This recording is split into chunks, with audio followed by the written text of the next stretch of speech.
What's up, YouTube? Hey, today I'm just gonna kind of go over the tools that I use for all my fabrication and like welding and grinding and stuff, and just kind of compare them and show you what's up. Hope y'all enjoy the video.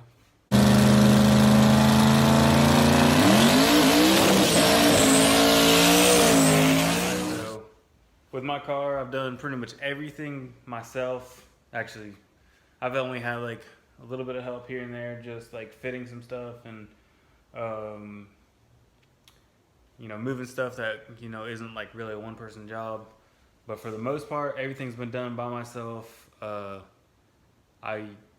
don't have a tubing notcher. I don't have any big name tools or anything like that. I did almost everything with just a welder and a grinder. And I'm just gonna kind of go over the tools that I use. Right now, I just got a new setup. Right here, I got a Lincoln. It's a 180. This one's a 220, so it's a little bit different than the last one I have been using. It's a little step up from the one I was. And then this one is a MIG, TIG, and arc welder from Eagle Alloys. No, is it Eagle Alloys? No, Star Alloys. Sorry. And this is pretty fancy. I haven't actually used it yet. I just took it out of the box today. Got it through Windsor. I think they have it kind of only through them, but it's pretty cool. They have like serious MIG torch on that thing. And then the ground looks real good on there. Real heavy gauge cable. I mean, it's actually way heavier than the Lincoln. And the Lincoln's pretty big. Yeah, pretty good size. But I kind of wanted to go over the grinding discs and grinding stones and flapper discs and all that. Kind of compare them a little bit and show you what I use. Excuse me. So cutoff wheels. I just use Harbor Freight cutoff wheels because no matter what, they're gonna wear out fast. So I don't even know how much they are for a 10-pack. I can't remember exactly. I don't want to say the wrong price and somebody, jump on my case. But they're pretty cheap. You get a 10-pack of these at Harbor Freight. Not bad at all. These things right here, I get these through Windsor also. Oh my gosh, these pearl abrasives. They're good for metal, stainless. Dude, these are 36 grit. They're like straight grinding discs or grinding stones or whatever. Boy, they cut. Jesus, they're bad. They're real bad. I got a few of these. Then I have like the original grindstone. See, it even says original grinding. I really honestly have only used a couple of these a few times. But I mean, they're great. They last. The one I used lasted the whole entire time I was using it. But I kind of want to show you like how bad the flapper discs are at Harbor Freight.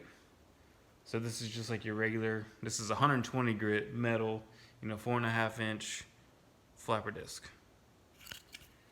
But it's a little thin thing. And then the Metabo that I talk about all the time. Boy, he's beefy. That thing is serious. And this is a 40 grit. So, I mean, it's it's going to cut way harder than that. And it lasts a long time. A real long time. And then a step up from that, the red ones. These things are 40 grit also. They're, up to 1330 or 13.3. I don't even know. I was thinking that was Revolutions. My bad. But anyway, these things are freaking bad. They cut and they last for a long time. The only thing is, these don't have the threads on there already. You you have to run your actual piece on your grinder like you would for like a cutoff wheel, or like one of these, you know, doesn't have like the threads already on there. I mean, which is fine. It's easy to grab one of these and just throw it on there and lock it down. And as far as my actual grinder, dude, I've gone through 2 or 3 of these from Harbor Freight, the Chicago Electric. Like, it's just bang for buck. I'm that guy, and it works fine. I've never had a problem out of them. I just literally have ran them so hard that they're starting to burn up, because I grind, I notch, I do everything with a grinder, because I don't have a tubing notcher, and I don't know, like I don't want to spend the money on a tubing notcher whenever I can do it myself. And I just kind of have the satisfaction of like, I did this by myself by hand, and it might be stubborn, might not be. I don't know if that's a thing, but I don't know. I mean, I feel like I notch pretty good with this. I'm gonna kind of give a example right here. So this is my door bar. This is it notched, and then I'll show you it going in. The welder, on the other hand, I do use a really good welder. You know, Lincoln and the Star Alloy. Those are really high dollar. I mean, not high dollar, but you know, like really good name. They stand behind their stuff. Those are great welders. You don't have anything to worry about with that. The grinding discs, the flapper discs especially, boy, I'm telling you, you need to go ahead and spend the money on the better discs, because they last a lot longer. The cutoff wheels, like I said, they just run through them, but that's just how it goes. Don't be afraid to cut. Just know how to fix it if you cut the wrong thing. So I obviously wasn't afraid to cut with this car. I wanted it right. It ended up, you know, it started off as a swap, and now it's a full project. So don't be afraid to cut. Just got to be able to fix it. Thank y'all for checking it out. Like, comment, subscribe, tell your friends. You know, the Nitemare's coming. I talked to my paint guy last night, actually.